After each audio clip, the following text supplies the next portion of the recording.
다시 말씀 보시겠습니다. 오늘 주신 하나님의 말씀은 마가복음 8장 14절부터 26절까지 말씀입니다. 마가복음 8장 14절부터 26절까지의 말씀입니다. 우리 한 목소리로 합독하시겠습니다. 제자들이 떡 가져오기를 잊었음에 배에 떡 한 개밖에 그들에게 없더라. 예수께서 경고하여 이르시되 삼가 바리새인들의 누룩과 헤롯의 누룩을 주의하라 하시니 제자들이 서로 수군거리기를 이는 우리에게 떡이 없음이로다 하거늘 예수께서 아시고 이르시되 너희가 어찌 떡이 없음으로 수군거리느냐 아직도 알지 못하며 깨닫지 못하느냐 너희 마음이 둔하냐 너희가 눈이 있어도 보지 못하며 귀가 있어도 듣지 못하느냐 또 기억하지 못하느냐 내가 떡 5개를 5,000명에게 떼어 줄 때에 조각 몇 바구니를 거두었더냐 이르되 12이니이다 또 7개를 4,000명에게 떼어 줄 때에 조각 몇 광주리를 거두었더냐 이르되 7이니이다 이르시되 아직도 깨닫지 못하느냐 하시니라. 벳세다의 이름에 사람들이 맹인 한 사람을 데리고 예수께 나와 손 대시기를 구하거늘 예수께서 맹인의 손을 붙잡으시고 마을 밖으로 데리고 나가사 눈에 침을 뱉으시며 그에게 안수하시고 무엇이 보이느냐 물으시니 쳐다보며 이르되 사람들이 보이나이다 나무 같은 것들이 걸어가는 것을 보나이다 하거늘 이에 그 눈에 다시 안수하심에 그가 주목하여 보더니 나아서 모든 것을 밝히 보는지라. 예수께서 그 사람을 집으로 보내시며 이르시되 마을에는 들어가지 말라 하시니라. 아멘. 사람의 신체는 모든 기관이 다 소중하고 귀하지만 그 중에서도 가장 큰 도움을 받는 것은 바로 보는 것과 듣는 것이라고 생각합니다. 무엇을 보느냐, 어떻게 보느냐에 따라 우리의 관점과 생각이 정립되기도 하죠. 또 무엇을 듣느냐에 따라서 삶의 방향성과 목적, 태도 등이 정립되기도 합니다. 그런데 그리스도인들에게는 또 다른 시각과 청각이 있습니다. 예수님을 볼 수 있는 시각과 예수님의 말씀을 들을 수 있는 청각이죠. 누구나 똑같이 다 교회에 나오고 예배에 참여하여 보고 듣지만 그 안에서 예수님을 보는 은혜를 경험하기도 하고 예수님의 말씀을 듣는 은혜를 경험하기도 합니다. 예수님을 볼 수 있고 예수님의 말씀을 들을 수 있다면 내 삶에 어떤 문제가 찾아와도 예수님을 찾고 구하여서 영적으로 더욱더 성장해 나갈 것입니다. 그러나 안타까운 것은 예배의 자리에 나왔어도 예수님을 보지 못하고 듣지 못하는 것이 안타까운 일입니다. 보지 못하고 듣지도 못하는 체험이 없는 가운데에서 문제가 내게 찾아온다면 문제 앞에서 우리는 바람에 흩날리는 촛불처럼 문제의 늪에서 빠져나오지 못하고 주님의 뜻을 찾기 어렵다는 것이죠. 그러므로 믿는 자로서 영적인 시각과 청각이 어두워졌다면 우리는 심각한 영적 퇴보에 빠질 수 있음을 반드시 기억해야 합니다. 오늘 본문은 예수님과 함께 있으면서도 예수님을 보고 듣지 못하는 제자들을 보고 예수님께서 호되게 꾸짖으시는 장면이 등장하는데요. 오늘 본문에 들어가기 위해서는 먼저 오늘 본문 이전에 어떤 일이 있었는지 우리는 미리 알고 들어가야만 합니다. 마가복음 8장 1절부터 13절의 내용은 예수님이 칠병이어의 기적을 일으키신 장면이 등장합니다. 예수님을 따라 나섰던 큰 무리는 약 4,000명이었는데요. 예수님을 따라다니는 그 무리는 4일 동안 예수님을 따라다녔지만 먹을 것이 없었습니다. 예수님은 그 무리를 보시고 불쌍히 여기셨죠. 이에 제자들이 가지고 있던 떡 7개와 작은 생선 2마리를 가지고 축복하시고 명하여 나누어 먹게 하셨습니다. 그러자 4,000명이 모두 배불리 먹고 7광주리를 거두었던 기적이 등장하게 되죠. 이후에 예수님은 그 무리를 떠나서 배에 올라 건너편으로 가게 되셨습니다. 오늘 본문이 칠병이어 기적 바로 직후에 배에 올랐을 때 일어났던 일입니다. 오늘 본문 14절을 보면 건너편으로 가기 위해서 배에 탄 제자들은 정신이 없었는지 떡 가져오기를 잊었다라고 말을 합니다. 양식이 없다는 문제가 그들에게 찾아온 것이죠. 이에 제자들은 심각한 걱정에 빠졌습니다. 빵 1개로는 예수님과 제자들에게 턱없이 부족한 양이었기 때문이죠. 제자들은 온통 빵이 없다. 즉 내게 찾아온 결핍의 문제에 집중되기 시작했습니다. 그런데 제자들은 이 직전에 무슨 일을 경험했다고 했죠? 칠병이어의 기적을 체험했다고 했어요. 제자들은 예수님과 함께 있으면서 부족했던 양식의 문제를 해결한 받은 기적을 체험했던 일이 있던 사람들이 바로 제자들입니다. 그런데 빵이 모자란 상황이 또다시 주어지자 문제를 바라보기 시작한 그들의 눈에 예수님이 보이지 않았습니다.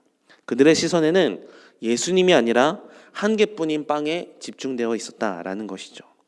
이에 예수님이 제자들을 호되게 꾸짖으시는 장면이 15절 이하부터 나오는데요. 예수님과 함께 다니며 수많은 이적을 보았고 오병이어, 칠병이어의 기적에 직접 참여했음에도 불구하고 제자들이 표적만을 구하던 바리새인들과 별다를 바가 없다는 것을 강하게 책망하고 계시는 것입니다. 우리의 인생에서도 하나님은 눈으로 보이지 않지만 우리와 늘 함께하고 계십니다. 이 사실을 믿으십니까? 우리가 오늘을 살아갈 수 있는 것도 살아계신 하나님께서 우리의 생명을 붙들어 주시고 우리와 동행하여 주시는 은혜가 있기 때문임을 우리는 반드시 기억해야 합니다. 그런데 우리는 눈에 보이지 않는 하나님의 속성으로 인해서 때로는 외로워합니다. 하나님이 내 곁에 계시지 않아서 고난을 경험한다는 것이죠. 그래서 평소에도 내가 살고 싶은 대로 삽니다. 내가 보고 싶은 대로 봅니다. 그러다가 문제를 만나면 문제 너머에 계신 하나님을 보지 못하고 문제를 내가 봤으니 내가 해결해야 된다고 문제 속으로 내가 뛰어 들어갑니다. 그러나 오늘 주님이 말씀하시는 것입니다. 문제를 만나도 그 안에 하나님이 함께 계시다는 것이죠.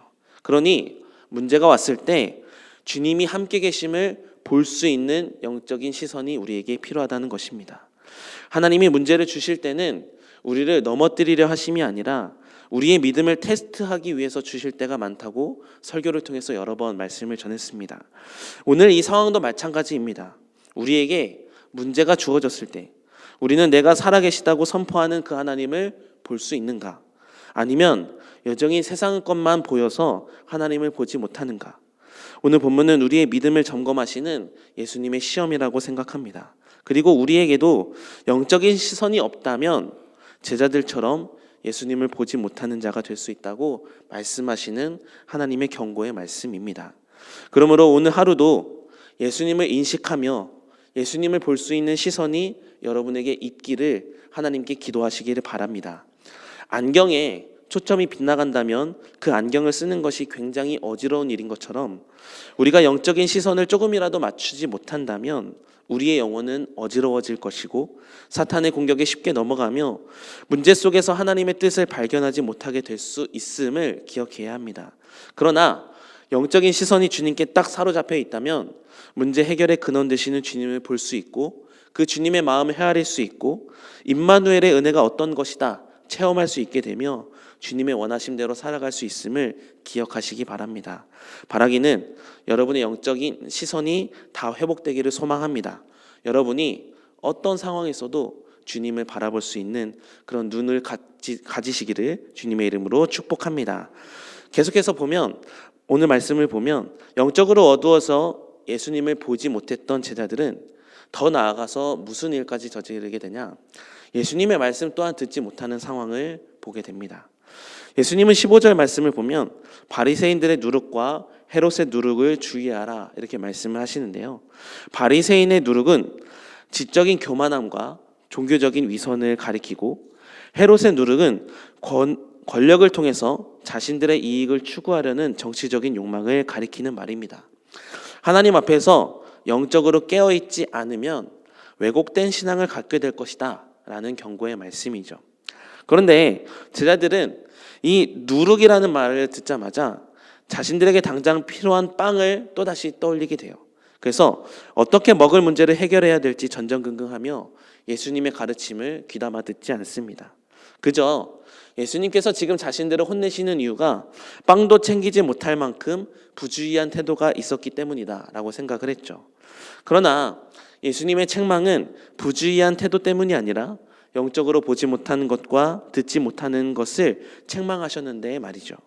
이것을 깨닫지 못하는 제자들의 답답한 모습을 오늘 우리 본문을 통해서 우리는 볼 수 있게 됩니다. 여러분, 영적인 침체는 한순간에 찾아오지 않습니다. 한 번 영적으로 살지 못하면 두 번 영적으로 무너지는 일은 더욱 쉽습니다. 만약 제자들이 떡의 문제 앞에서 오병이어와 칠병이어를 일으키신 예수님을 볼 수 있었다면 예수님의 그 말씀에 귀를 기울였을 것이고 예수님이 말씀하시는 것이 무슨 뜻인지 생각할 수 있었을 것입니다. 그러나 그들의 눈이 문제를 향하자 그들의 귀도 문제를 향했습니다. 결국 하나님 나라를 위해서 부름받은 제자들이 가장 세상적이고 가장 현실적인 사람으로 살아가게 되었다라는 것이죠. 사랑하는 성도 여러분, 오늘 우리에게 주시는 경고의 말씀도 이와 같습니다. 우리는 세상 속에서 가장 현실적으로 살아가는 인생이 아니라 믿음으로 은혜로 살아가는 인생임을 증거해야 하는 사람들입니다. 믿는 자와 믿지 않는 자가 똑같은 고난은 경험하게 되는데 그 안에서 하나님을 볼 수 있는가? 하나님의 음성을 들을 수 있는가? 만약 하나님을 보지 못한다면 그것보다도 우스운 일도 없을 것입니다. 하나님의 음성을 듣지 못한다면 우리의 삶은 전전긍긍하는 인생으로 전락될 수밖에 없음을 기억하시기 바랍니다. 우리가 오늘 본문의 제자들처럼 살아가지 않기를 바랍니다. 주님의 원하심은 믿음의 눈으로 주님을 바라보고 믿음의 귀로 주님의 음성을 귀 기울여 들어서 문제 너머에 계신 주님의 원하심을, 주님의 축복을 다 받아 누리는 것입니다. 어떤 상황 속에서도 눈을 들어서 주님을 볼 수 있는 시선이 되도록 영적인 맹인이 되지 않도록 늘 깨어 기도하시기 바랍니다. 또한 어떤 상황 속에서도 영의 귀를 열어서 주님의 음성을 들을 수 있고 주님의 말씀이 지금 나에게 어떤 것을 적용해야 되는지 깨달을 수 있는 지혜를 여러분이 구하시기를 바랍니다. 그렇게 간절히 구하면서 하나님께 나아갈 때 하나님은 우리의 시선을 붙들어 주시고 우리의 귀를 붙들어 주셔서 영적인 강건함을 가질 수 있도록 우리 안에 살아계신 하나님의 역사를 우리에게 허락하여 주실 줄 믿습니다.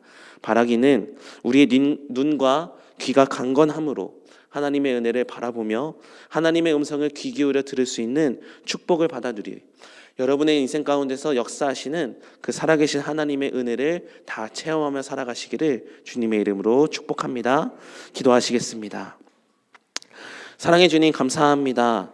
우리가 예수님과 상관없는 자로 살아가지 않고 예수님과 교제하며 살아가는 인생이 될 수 있도록 믿음을 붙들어 주시니 감사드립니다. 주님 앞에 나왔어도 주님을 보지 못하며 주님의 음성을 듣지 못하는 어리석은 인생이 되지 않기를 원합니다. 우리 안에 내주하셔서 역사하시는 성령님의 충만한 은혜 가운데에서 주님을 바라보고 주님의 음성을 들을 수 있게 하여 주시옵소서. 그래서 세상의 방식대로 살아가는 것이 아니라 하나님의 방식대로 삶을 살아가서 하나님의 살아계심을 체험하는 자가 우리 모두가 되게 하여 주시옵소서. 한 주간의 시작을 주님 앞에 드리며 기도의 제목을 가지고 주님 앞에 나왔습니다. 주의 자녀들의 기도 제목을 주님 들어주시고 하나님께서만 주실 수 있는 은혜로 축복하여 주셔서 우리의 삶의 형통의 역사를 경험하게 하여 주시옵소서. 감사드리며 예수님의 이름으로 기도드립니다. 아멘.